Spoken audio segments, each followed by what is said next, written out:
law enforcement culture which says that lethal force, killing somebody, is the last response, not the first response.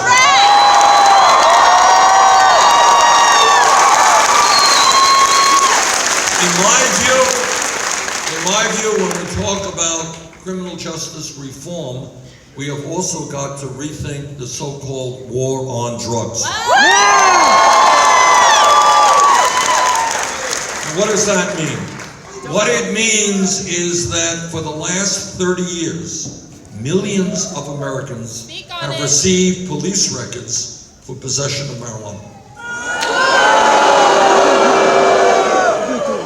And that local police departments have spent billions of dollars arresting people for possession of marijuana. Now, right now, under federal law, under the Federal Controlled Substance Act, marijuana is listed as a Schedule I drug at the top, right alongside of heroin. Now, I think that's nuts. You can argue, and people do, all right? And I'm not here to make the argument. You can argue about the pluses and the minuses of marijuana. There are pluses and there are minuses. But nobody that I know should equate or does equate marijuana with heroin, which is a killer drug.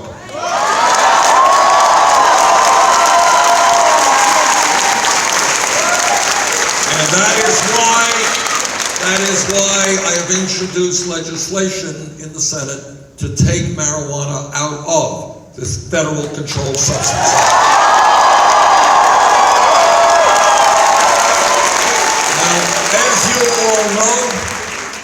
As you all know, it is a state decision, not a federal decision, as to whether or not marijuana is legalized. 4 states and District of Columbia have done that. There is an item on the ballot here in November. That's your choice. But for a variety of reasons, what I will tell you, and I'll be honest with you, if I lived in California, I would vote for that proposition.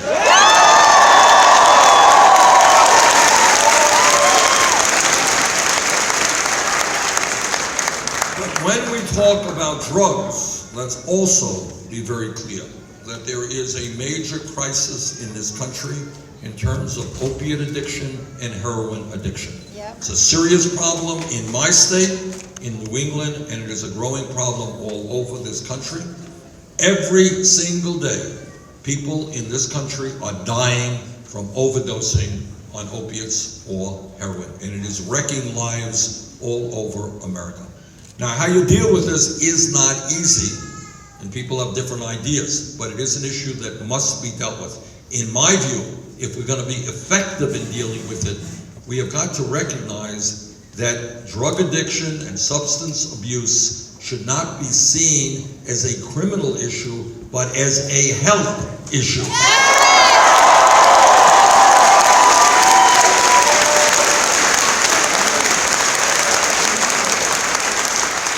And what that means, and again, it requires us to think a little bit outside of the box, but what that means is that we need a revolution in mental health treatment in this country.